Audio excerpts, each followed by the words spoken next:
자, 6, 7월 판례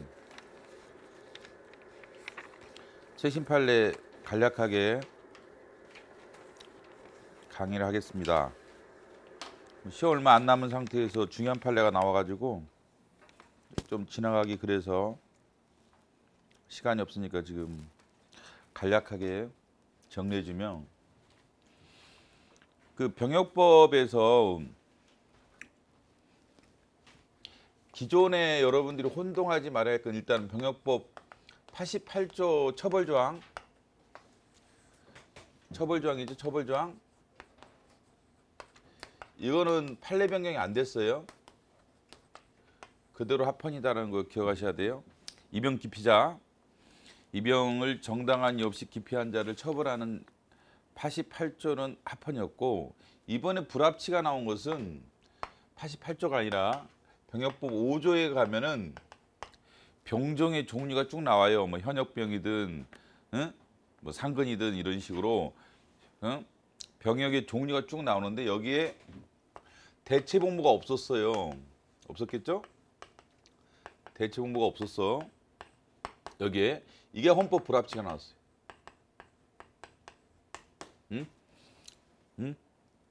그래서 5조 대체복무를 규정하지 아니한 부분을 헌법 불합치 결정했고, 88조는 합헌이었다. 이거 머릿속에 있어야 되고, 기존의 기출문제 보면 대체복무를 요구할 권리가 인정되느냐에 있어서 그런 권리는 인정이 안 된다고 해왔었죠. 안 된다고 해왔는데, 이 판례상은 아니라 봐야겠죠. 이 판례상 이 부분은 바뀌었다 봐야 돼. 옛날 기출문제 보면 대체복무를 요구할 권리 또는 이걸 인정할 의무가 없다라고 옛날에 영어로 나왔었잖아요. 이제는 이게 바뀌어야 한다 그랬죠. 이 부분은. 근데 처벌 정황을 물어봤을 때는 바꾸면 안 돼요. 처벌하는 게 위헌이냐 이렇게 물어보면 양심의 치배가 아니고, 대체복무를 도입을 해야 할 의무가 있느냐, 입법자가. 그렇다라는 겁니다. 자, 판례, 자 문제 1번 보시면 이 판례에서 각하 의견이 있었어요. 1번 각하 의견이죠. 이걸 진정입법 부작이 아니냐 그러면 대체복무를 규정하지 아니한 거니까, 입법을 안 한 부분이니까 진정입법 부작이 아니냐라고 주장했던 거예요. 그럼 각하겠죠. 진정입법 부작이 아닌 것으로 봤죠. 진정입법 부작이 아니라 법조항이 문제다. 법조항이 문제다라는 거죠. 반대 해석을 해보면 대체복무를 도입을 안 하고 있는 거죠. 반대 해석을 해보면 5조가. 그렇기 때문에 부진정입법 부작위로 봤죠. 그래서 법 조문에 대해서 심사에 들어갔던 것으로 봐야기 때문에 1번은 틀렸다. 2번은 그러겠죠. 3번은 좀 이제는 틀리다고 봐야죠. 헌법상 입법무가 있다고 봐야 된다. 대체복무를 도입할 헌법상의 의무가 있다고 봐야겠죠. 그래서 3번은 이제는 틀렸다. 4번은 그 적합한 수단으로 볼 수 없으므로, 이게 방법의 적정성의 문제라기보다는 최소성의 문제예요. 병력 자원 문제 조항은 최소성 원칙이 만들었던 겁니다. 이게 대체복무를 규정하지 않는 것은 최소성 원칙이 반된다는 거예요. 목적이나 방법은 적정하지만 이 법조항은 최소성 원칙이 반된다 해서 이혼이 나왔고, 그다음에 2번에 1번도 각하 의견이죠. 부적법보다 각하 의견이죠. 틀렸습니다. 2번에 1번 각하가 아니라 이 조항에 대한 얘기죠. 88조. 합헌이니까 틀렸다고 봐야죠. 그렇죠. 지금 2번에 1번은 각하하자는 견해예요. 각하하자. 그래서 틀렸고 합헌이다 그래서. 근데 지금 그러니까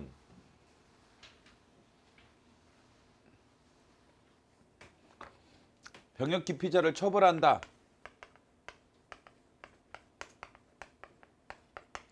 처벌한다는 88조가 지금 1인 입장은 이런 생각하는 거죠. 그럼 이것은 법원이 해석을 통해서 양식 병역 거부자 이건 양식 병역 거부자의 경우는 이걸 적용을 하지 않으면 되는 거다 이 법조항을. 응? 법의 해석의 문제라는 거죠. 법의 해석의 문제지 이 법조항의 문제는 아니다. 그래서 각하하자. 법의 해석의 문제니까 법 해석과 적용의 문제지 법률 조항 그 자체에 대한 문제가 아니기 때문에 위헌법률 심판이나 68조 2항 안 된다. 안 된다는 게 지금 1인의 입장인 거예요. 그게 1번이죠. 물론 헌재 입장은 아니죠. 헌재는 합헌이니까. 2번은 위헌 결정해야 한다. 아니었죠. 병역 종류 조항에 대해서는 불합치 결정을 했죠. 2번. 그렇지만 처벌 조항에는 합헌 결정을 했기 때문에 틀렸죠. 사인 입장이었죠. 사인은 5조가 헌법 불합치니까 양식 병역 거부자를 처벌할 수도 있기 때문에 이거를 위헌 결정하자라고 사인의 주장이 있었던 거죠. 사인의 주장이지 헌재 입장이 아니었죠. 그래서 2번 틀렸고. 여기서 지금 1인은 각하고 4인은 위헌이고 2인 합헌 또 다른 2인 합헌이 있어요. 이분들은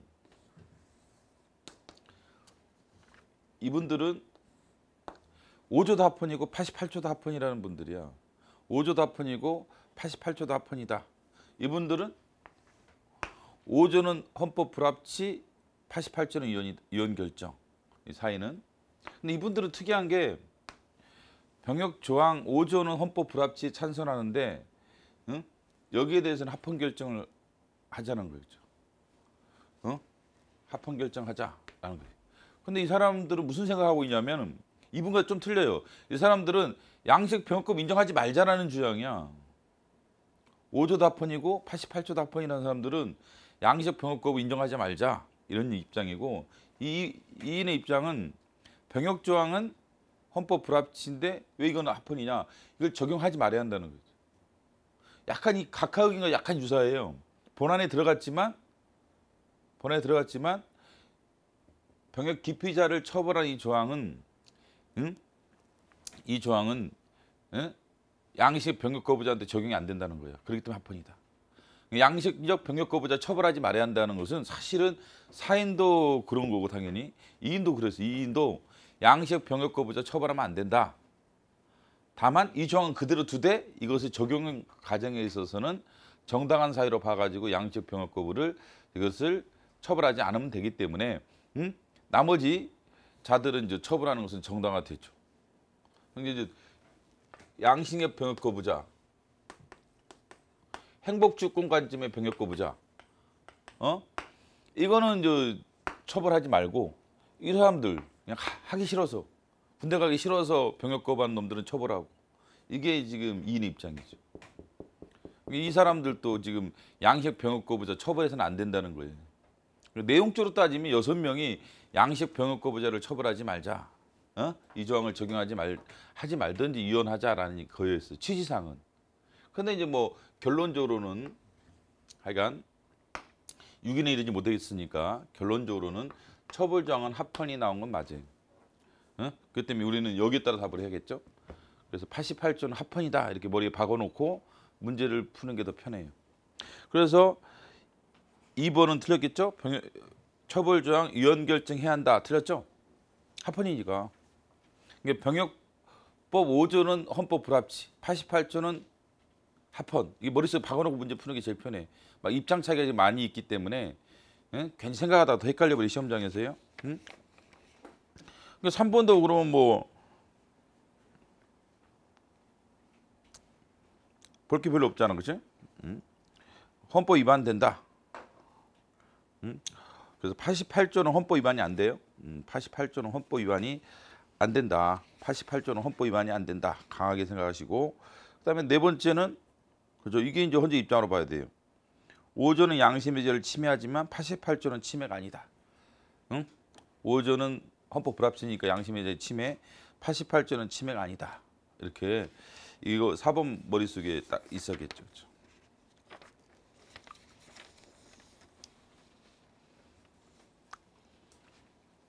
3번 문제는 국무총리 공관도 그렇고 법원도 그렇고 외교기관도 그렇고 이제는 거의 판례가 일관성이 있죠. 외교기관 사건부터 시작해서 그 다음에 국회였죠. 그 다음에 국무총리였죠. 이번 달에 6월 달인가 이제 6월 말일에 법원이 나왔죠. 원 100m 이내의 5개 집회 금지에 대해서 기본적으로 애 없는 금지는 유언이죠. 애를 제한다. 애 없는 금지 유언이다. 집회의자의 침해다. 애가 없다는 점에서 집회의자의 침해다 라겠죠. 그래서 5번도 판례가 변경됐죠. 5번도 법원 100m 이내도 애 없이 일률적 금지에 대해서는 집회의자를 침해한다 라겠습니다. 근데 여기서도 이제 이게 문제가 됐던 거죠. 그래서 이것처럼 여기 하나 바뀌었죠. 원칙 금지 예외적 허용으로 바꿔라. 이게 헌법재판소 취지죠. 그래서 이 두 가지 사건에서 최근 판례들은 보면은 이것도 그렇고 헌법 불합치 결정을 했죠. 헌법 불합치 결정했던 이유가 뭐예요? 금지는 유지할 수가 있다는 거죠. 근데 다만 애정을 둬라라는 취지상 이 세 가지 다 헌법 불합치 결정을 했어요. 유언 결정이 아니라 헌법 불합치 결정을 했다는 것도 기억하시고 유언 결정이 아니라 헌법 불합치 결정을 했다. 왜? 애가 없는 금지만 유언이라는 거예요. 애 없는 금지만 유언이지 금지 그 자체가 유언이 아니기 때문에 이런 결정을 했고 그 다음에 3번에 판례가 변경됐죠. 기능성 건강식품 사전심의 유언이 나왔죠. 검열금 원칙이 위반되는 것으로 봤죠. 3번도 논리적으로 이게 맞죠. 왜냐하면 옛날에 뭐 의료 광고 사전 심의가 검열금 위반이었죠. 근데 건강 기능성 식품 사전 광고에 대한 심의가 검열이 아니었다는 것은 내가 강의 때도 얘기했던 것 같은데 기본 강의할 때 넌센스구나 사실. 논리적 앞뒤가 안 맞는 거죠. 그래서 하여간 광고도 사전 심의 유언이 다 나온 거예요. 이제는 광고도 사전에 심의를 받아야만 광고할 수 있다. 예. 건강 기능성 식품도 유언이 나왔다. 의료 광고뿐만 아니라 건강 기능성 식품 광고도 사전의 내용을 심의를 받아야만 광고할 수 있다. 광고 내용과 다른 심의 내용과 다른 광고하지 마라. 이거 다 검열금 원칙이 위반되는 것으로 판례가 변경됐죠. 3번. 4번 뭐 똑같죠. 상업 광고도 사전 검열 금지 대상이 되는 거죠. 상업 광고조차도 이제는 상업 광고. 옛날에는 상업 광고는 사전 검열이 안 된다고 생각했단 말이죠. 이제 되는 것으로 바뀌었다. 그래서 3, 4번 그죠? 3번 검열 위반되죠. 4번 검열금 원칙의 대상이 되는 것으로 다 판례가 변경됐어요. 5번도 판례가 변경됐고 이 판례 변경이 많았죠. 그래서 잘 추가하시고 4번에 1번은 뭐 옛날에도 큰 변화는 없는 내용들이죠. 민간 기구 심의의 광고 사전 심의도 검열로 볼 수가 있다. 이건 뭐 기존 의사협회도 그렇고 등급위원회도 그렇고 거의 대부분 이와 동일한 내용의 판례가 계속 있어왔죠. 그럴 때 문제됐고 없고. 2번은 이게 필요한 경우라는 단어 있죠. 2번에 필요한 경우. 여기에 대해서 과잉금 위반된다고 봤죠. 필요한 경우에 통신자 자료를 확인할 수 있다. 필요한 경우에. 그래서 아예 법조항에 애를 두는 게 좋다는 거죠. 예를 들면 당 같은 경우에 뭐 한다든지 당 같은 경우에 통신사실 자료를 확인할 수 있다. 이런 식으로 규정을 하는 게 좋다. 1호, 2호, 3호 예를 들면 우리가 이제 뭐 이런 경우 영장을 발부할 수 있다. 이런 것처럼 증거 인멸의 여지가 있다든지 범죄민이 있는데 증거 인멸의 여지가 있다든지 도주 우려가 있다든지 이런 경우 통신자를 확인할 수 있다. 이것처럼. 이 필요한 경우가 저번에도 형사법도 하나 요인 나왔죠. 주거할 때 그렇죠? 주거할 때 주거 압수수색할 때 필요한 경우에 주거 압수수색을 영장 없이 할 수 있다. 라고 해서 필요한 경우 그 부분도 또 요인 나왔었죠. 그것도 그죠? 필요한 경우 그건 영장 위반됐었죠. 이것도 취지가 뭐예요? 12조 3항의 단서에는 애가 있었죠. 그죠? 현행범 및 체포라든지 긴급 체포의 경우 사후영장이 가능하다 이런 식으로 있었는데 16조에는 있었어 없었어요? 16조에는 이게 없었죠. 그래서 헌법을 개정할 때 좀 손을 보라 이런 얘기도 혼자 했던 거예요. 16조에 대해서. 16조에 대해서.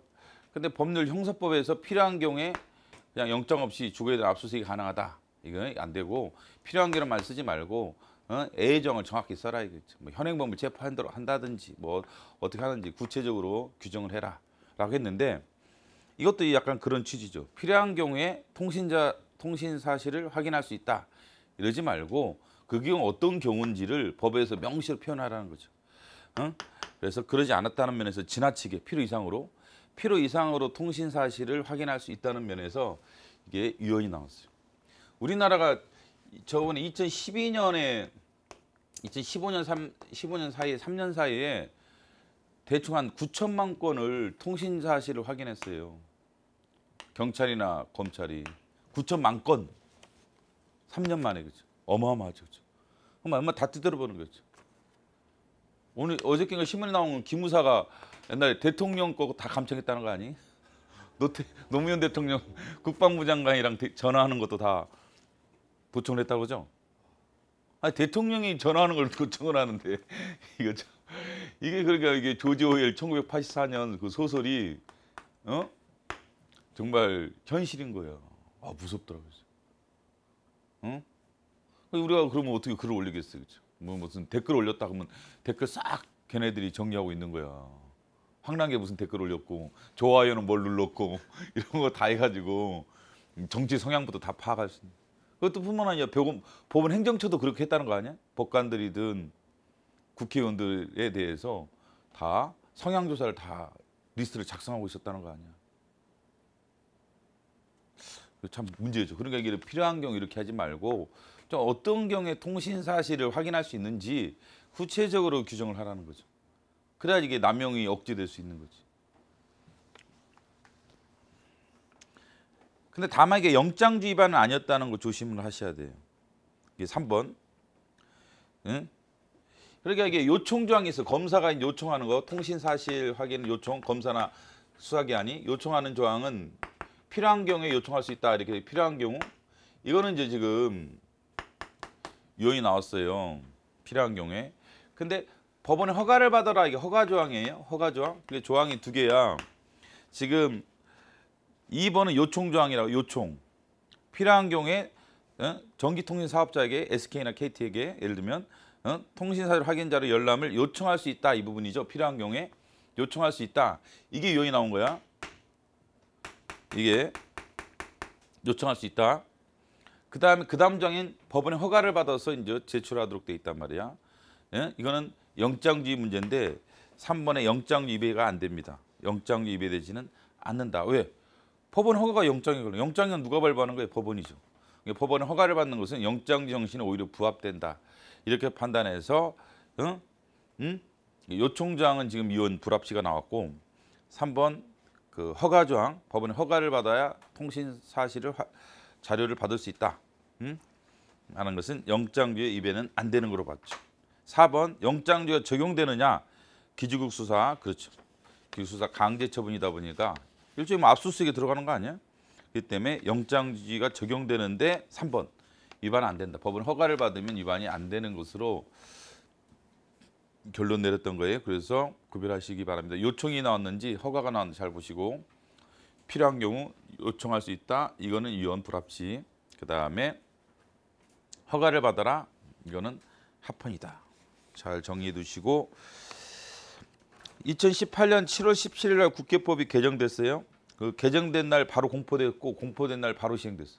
나 처음 봤어요. 그쵸?